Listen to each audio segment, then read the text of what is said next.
Yo, pakinggan mo to. Huwag ka nang paulit-ulit. Panahon na para putulin ang siklong di ka pa rin nagbabago.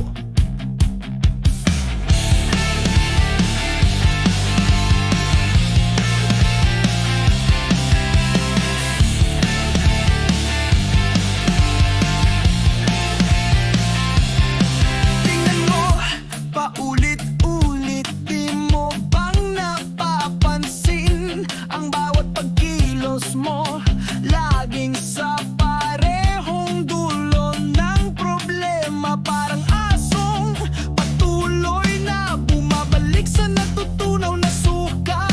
Di mo natutunan ang aral, sunod-sunod ang pagkakamali at tusa. Ulit-ulit ka, parang walang ibang nakikita. Ang dating gawin pa ulit-ulit na bumabalik. Kahit amoy na ng suka, yan ang kinagisnan mo.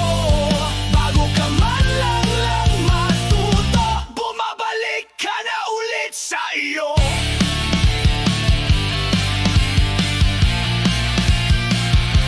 Paano mo gustong mabuhay kung patuloy kang nagpapapaya? Iwanan mo na yung nakalumang sa lawahan ng kasalanan. Ang bawat araw ay pagkakataon para magbago at umangat.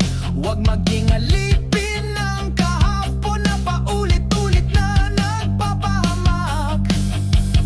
Tayo'y may kapangyarihan para baguhin ang ating landas. Walang saysay ang pagbalik sa lumang sugat.